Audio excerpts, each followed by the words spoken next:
नमस्कार. MBP star news मध्ये आपल्या सर्वांचं सहर्ष स्वागत आहे. आज आपण शिरूर कासार शहरामधील जे प्रसिद्ध हॉस्पिटल आहे ज्ञानसुधा हॉस्पिटल, तर ज्ञानसुधा हॉस्पिटलचे जे डॉक्टर आहेत विवेकानंद ढाकणे साहेब, आपण त्यांच्याकडून हार्ट अटॅक विषयी जास्त माहिती घेणार आहोत. त्याच्यामध्ये अटॅकचे जे प्रमाण आहेत, आज असंख्य लोकांना अटॅक येत आहेत. मोठ्या प्रमाणामध्ये तरुणांना, वयोवृद्ध लोकांना देखील अटॅक येत आहेत. तर आपण अटॅक कशामुळे येतो, त्याची लक्षणं काय आहेत, त्याच्यावरील उपचार काय आहेत व कोणते उपचार करायला पाहिजेत व कोणते उपचार नाही करायला पाहिजेत याच्याविषयी सविस्तर माहिती त्यांच्याकडून घेणार आहोत. माझ्यासोबत ज्ञानसुधा हॉस्पिटलचे डॉक्टर आहेत विवेकानंद ढाकणे साहेब. डॉक्टर साहेब, तुमचं सहर्ष स्वागत आहे. तर आज तुमच्याकडून हार्ट अटॅक विषयी आपल्याला माहिती घ्यायची आहे. याच्या अगोदर तुमचा परिचय सांगा. मी doctor Vivekanand Dhakne, consulting physician, new Gyansudha hospital. गेल्या 8 वर्षापासून मी शिरूरमध्ये कार्यरत आहे. डॉक्टर साहेब, आज मोठ्या प्रमाणामध्ये अनेक लोकांना अटॅक येत आहे व अटॅकचं प्रमाण देखील वाढत आहे. तर अटॅक म्हणजे नेमकं काय व त्याचे कोणते कोणते प्रकार आहेत? सामान्यपणे हार्ट अटॅक म्हणजे आपल्या हृदयाच्या रक्तवाहिनी, ज्याला की आपण करोना आर्टरी म्हणतो, अशा रक्तवाहिनीचा हृदयाचा रक्तपुरवठा अचानक बंद झाल्याने हृदयाचे चेस्ट पेन, छातीत दुखणे, घाम येणे, दम लागणे, चक्कर अशा प्रकारचे जे लक्षणं येतात त्याला आपण हार्ट अटॅक म्हणतो. साधारणतः अटॅक आल्याच्या नंतर लोकांना हे कसं माहित होतं की समजा अटॅक आला आहे, याचे लक्षणं काय आहेत? आता जसे की मी सांगितले, डाव्या साईडला छातीत दुखणे, घाम येणे, दम लागणे, छातीत मारल्यासारखं होणे, कधी कधी डाव्या कान दुखणे, डाव्या हात दुखणे, हे प्रकारची ज्यावेळेस लक्षणं येतात आणि ते वाढत जातात, कमी होत नाहीत, अशा पेशंटला आपण हृदयाचे अटॅकचे लक्षणं असं बोलतो. साधारणतः एखाद्या पेशंटला जर अटॅक आला तर त्यावेळेस अटॅक आल्याच नंतर त्यांना हॉस्पिटल आणल्याच नंतर त्याच्यावर पहिला उपचार कोणता केला जातो? सुरुवातीला आता मी सांगितले जे हृदय अटॅकचे लक्षण आहेत ते आल्यानंतर आपण प्राथमिक सर्वात प्रथम त्या पेशंटची ईसीजी करून घेण्यात यावी. ईसीजी वरती जर तीव्र हार्ट अटॅकचे लक्षण जर आले तर आपल्याला पुढील उपचार करावा लागतो, ज्याला की आपण हार्ट अटॅक म्हणतो.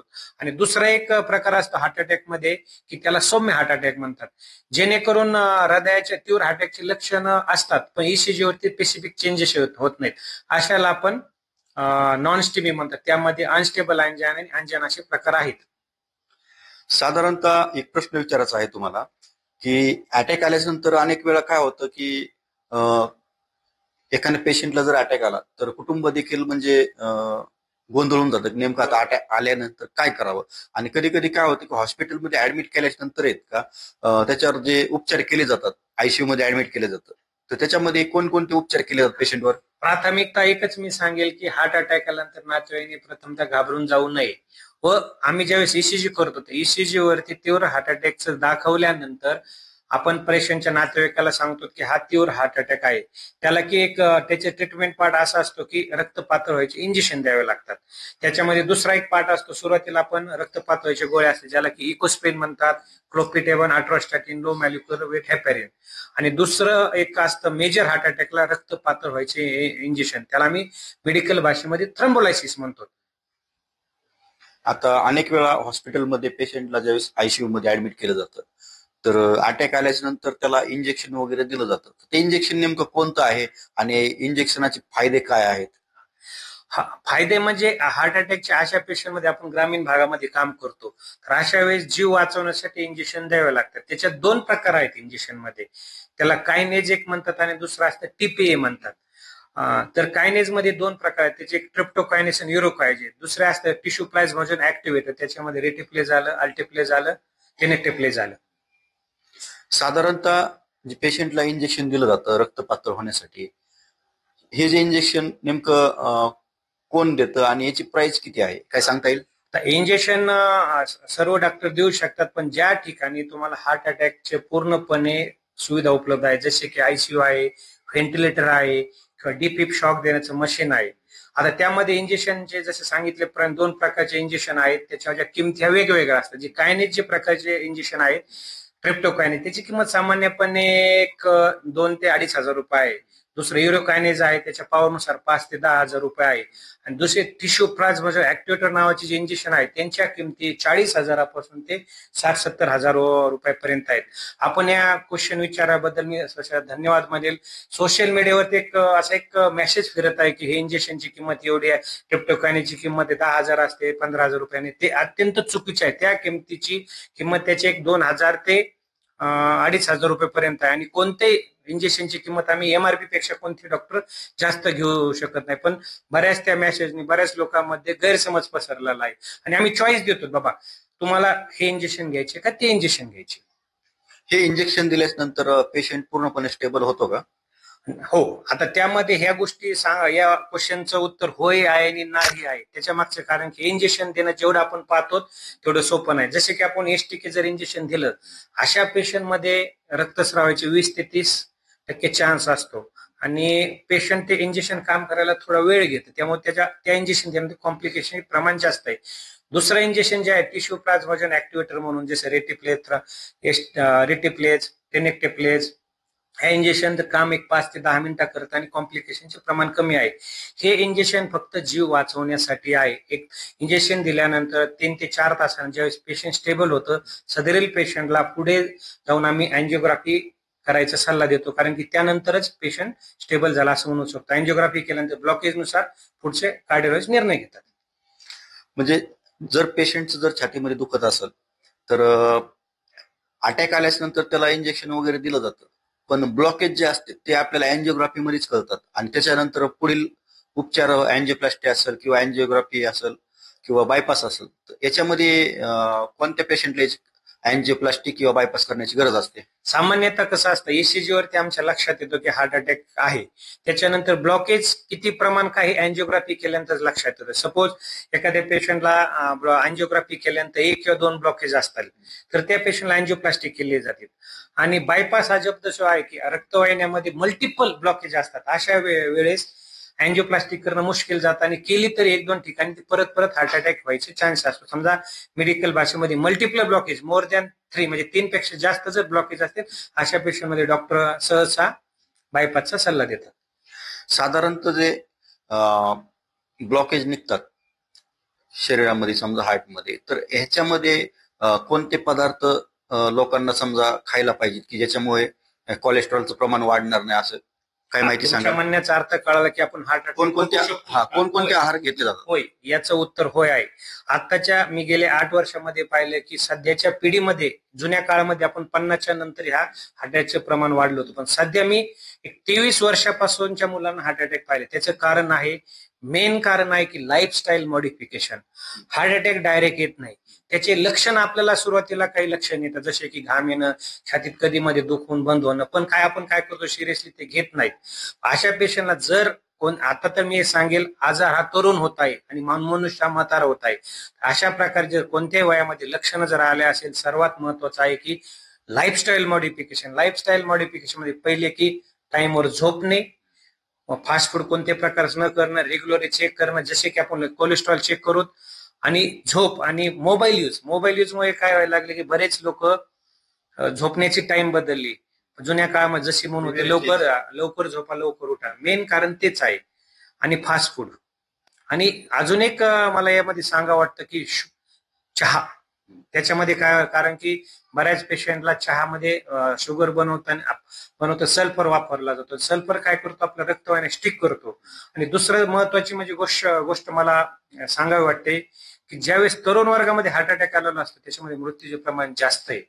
आणि म्हाताऱ्या जुने लोक आहेत त्यांच्यामध्ये कमी. त्याच्या मागचं कारणच असतं की पहिल्या जुने लोकांचे रक्तवाहिन्या थोड्या फ्लेक्झिबल, म्हणजे जर एखादं प्रेशर दिलं तरी इकडे तिकडे होऊ शकतं. पण आताच्या ज्या आहेत रक्तवाहिन्या तरुण लोकांचे स्टिफ असतात, त्याच्यामुळे अटॅक आला की डेथचं प्रमाण तरुण वर्गामध्ये जास्त आहे. आता अँजिओग्राफी केल्याच्या नंतरच जे ब्लॉकेज आहेत ते कळतात, पण एक विचारायचा प्रश्न सर तुम्हाला, साधारणतः जर छातीमध्ये कोणाचं जर दुखायला लागलं आणि ईसीजी जर काढला, तर कधी कधी ईसीजी नॉर्मल येतो पण त्याला ब्लॉकेज निघतात. यामागचं कारण असं आहे की ब्लॉकेज, हार्ट अटॅक म्हणजे काय, ज्यावेळेस ती रक्तवाहिनी पूर्णपणे बंद होते. हार्ट अटॅक डायरेक्ट येत नाही. समजा सुरुवातीला पेशंटला लक्षण असेल ते 20% 30% वाढत जातं, अचानक ती रक्तवाहिनी बंद झाली की अटॅक येतो. आता बरेच स्वतः माझ्या वडिलांच्या बाबतीत अशी गोष्ट झाली की त्यांना हृदय अटॅकचे पूर्ण लक्षण होते. ईसीजी केला, टुडे इको केला, टीएमटी केला, नॉर्मल, पण तरी त्यांचे लक्षणं कमी होणार. तर मग त्यावेळेस अँजिओग्राफी केली, तर त्याच्यामध्ये 95% ब्लॉकेज. याचं एकच सांगायचंय, ईसीजी हा 100% बरोबर नॉर्मल म्हणजे तुम्ही हार्ट अटॅक असं नाही. जर तुमच्या घरामध्ये स्ट्रॉंग फॅमिली हिस्ट्री असेल आणि तुम्हाला हार्ट अटॅकचे हृदयाचे लक्षणं कंटिन्यू गोळ्या घेतल्या तरी राहत नसतील, तुमच्या सर्व टेस्ट नॉर्मल असेल, अशा वेळेस आपण अँजिओग्राफी करावं हा सल्ला आहे. आता जे एक प्रश्न विचारायचा तुम्हाला, सध्या तरुण वर्गामध्ये पण मोठ्या प्रमाणामध्ये अटॅकचं प्रमाण वाढलेलं आहे. काही सोशल मीडियावर देखील वेगवेगळ्या प्रकारचे व्हिडिओ येतात की तुम्ही लसूण वगैरे खा किंवा आणखीन वेगवेगळे पदार्थाचं सेवन करा, की याने अटॅकचं प्रमाण रोखलं जाऊ शकतं किंवा कॅलेस्ट्रॉलचं जे प्रमाण आहे ते देखील कमी होऊ शकतं. तर काही म्हणजे शंका अशंका असतात काही, याच्याबद्दल काय माहिती सांगाल? हे जे सोशल मीडियाचे व्हिडिओज येतात ते म्हणजे अत्यंत चुकीचे आहेत. कारण की लसूण खाणं तो अँटीऑक्सिडंट आहे, पण त्याने हार्ट अटॅक ब्लॉकेज किंवा तुमच्या जेवणामध्ये प्रमाण जर वाढलं तर आपल्या शरीरामध्ये गुड कोलेस्ट्रॉल नावाचं, एचडीएल नावाचं एक द्रव्य असतं. ह्या जे सांगितलं की त्याने खाल्ल्यानंतर रस ते वाढलं जातं, पण त्याने ब्लॉकेज निघून जातात, हे सर्वस्वी चुकीचं आहे. अटॅक येऊ नये म्हणून काय काळजी घ्यायला पाहिजे? हा आपण या प्रश्न विचारवा त्याबद्दल मी खुश आहे. कारण की अटॅक आल्यानंतर आपल्याला कॉम्प्लिकेशन होण्यापेक्षा अटॅक न येण्यासाठी आपण एक म्हण वापरतो, prevention is better than cure. तर सामान्यतः आपल्या घरामध्ये जर अटॅकची हिस्ट्री जर असेल तर आपण रेग्युलरली आपला ईसीजी करून घ्यावे. सपोज 35 वर्ष झाल्यानंतर तुम्ही हृदयाच्या टूडी को टीएमटी आणि लिपिड प्रोफाईल चेक करा. लिपिड प्रोफाईल यामध्ये काही गुड कोलेस्ट्रॉल आहे, एचडीएल म्हणतात, ते कमी झालेलं असेल वाढवण्यासाठी हे करा. एचडीएल वाढलेला असेल त्यावर कोलेस्ट्रॉलचं हे करा. आणि तुमच्या सर्वात महत्वाचं लाईफस्टाईल मॉडिफिकेशन, या सर्व गोष्टी केल्यानंतर आपण भविष्यात येणारे तरुण वर्गामध्ये हार्ट अटॅक 100% रोखू शकतो. तुमच्याकडे साधारणतः ह्या 8 वर्षाच्या कालखंडामध्ये अटॅकचे पेशंट किती आले होते आणि आतापर्यंत किती लोकांना तुम्ही म्हणजे चांगली सुविधा दिली व नीट केलेत पेशंट? एक्झॅक्ट मी नंबर सांगू शकत नाही, पण डेफिनेटली मोर दॅन 500 पेशंटला थ्रम्बोलाइज केलेला आहे गेल्या 8 वर्षांमध्ये. एक प्रश्न विचारायचा आहे. आता बऱ्याच वेळेस काय होतं की काही लोकांचं म्हणणं असतं की थंडीमध्ये देखील अटॅकचं प्रमाण वाढतं. तर हे काही म्हणजे शंका वगैरे आहेत का? नाही, हा प्रश्न तुमचा योग्य आहे. थंडीमध्येच नाही, कोणते क्लायमेट सोबत, उन्हाळ्यातून पावसाळ्यात आलो, पावसाळ्यातून उन्हाळ्यात गेलो, हिवाळ्यातून, ज्यावेळेस क्लायमेट चेंज होतो त्यावेळेस 100% हा परिणाम दिसतो. आता हिवाळ्यामध्ये हार्ट अटॅकचं प्रमाण खूपच जास्त वाढलेलं, कारण की रक्तवाहिनी जे असतात कोरोना ते आकुंचन पावतात. आकुंचन पावण्यामुळे अटॅकचं प्रमाण जास्त होतं. पण नवीन मागील 1-1.5-2 महिन्यामध्ये मी एक ट्रेंड पाहिलाय, पेशंटला बऱ्यापैकी लक्षणं असतात पण ईसीजी नॉर्मल येतो. पण काही पेशंट ऐकतात. आता एक 4-5 पेशंटने आम्ही सल्ला दिला, बाबा तुम्ही इथं थांबा. त्या पेशंट मग नंतर 1.5 तासानंतर अटॅक आला आणि ते पेशंट वाचवण्यात मला यश आले.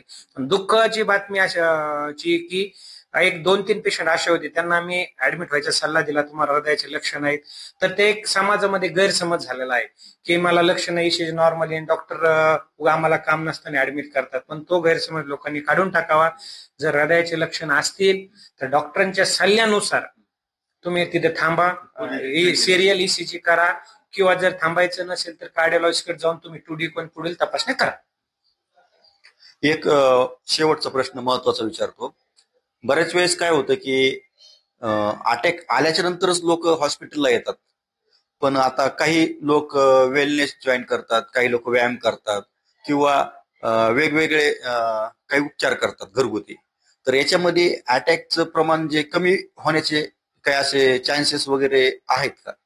या आता कोणत्या गोष्टीबद्दल मी कमेंट करणं ऍज अ डॉक्टर चुकीचे आहे, पण जे तुम्ही उपचार सांगितले ते एकदम चुकीचे आहेत साहेब.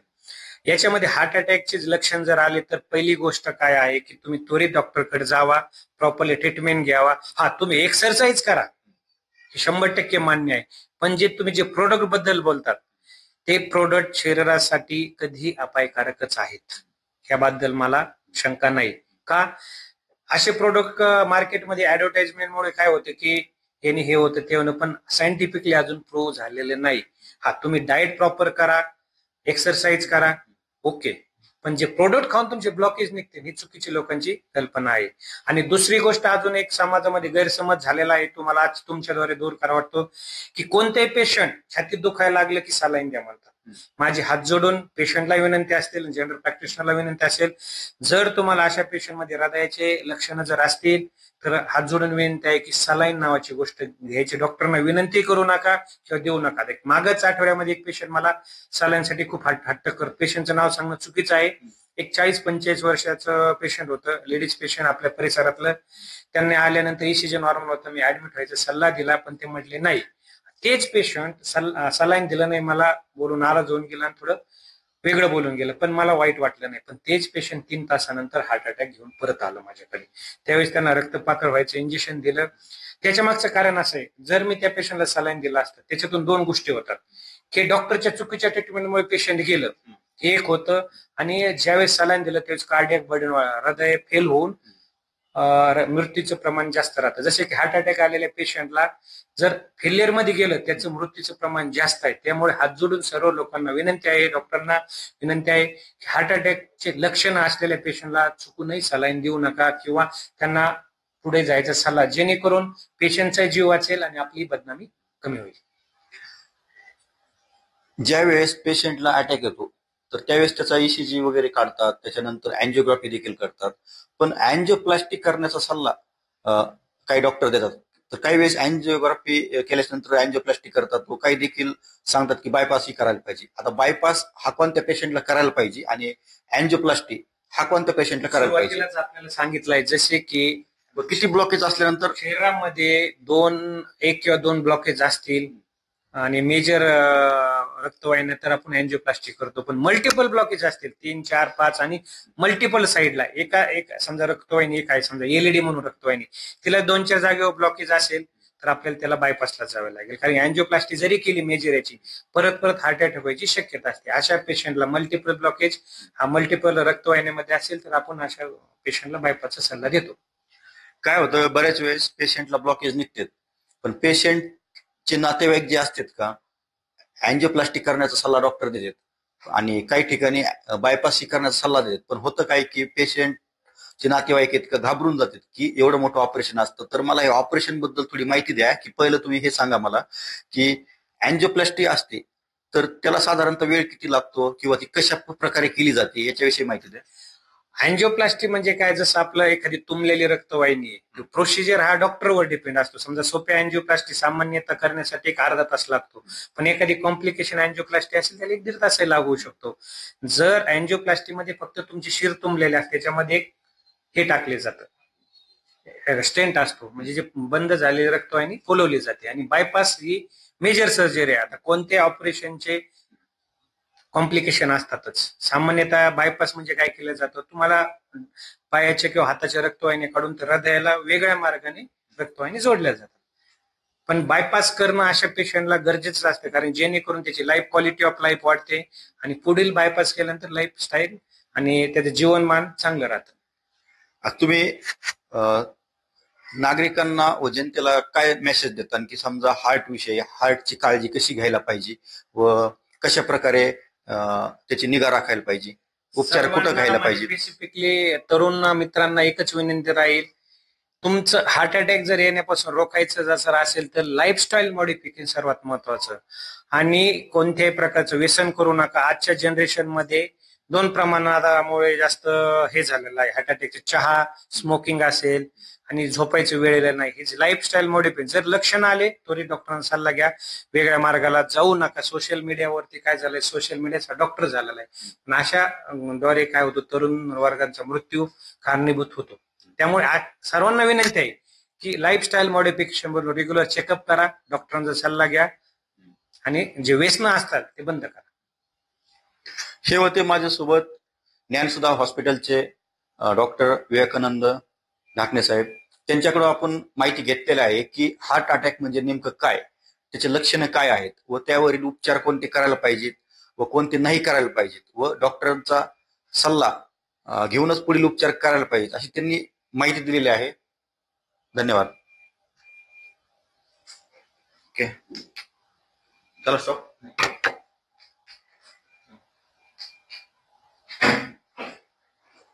रॅपिड फायर मध्ये कसं आहे? झाले कुठेपर्यंत जाईल म्हणजे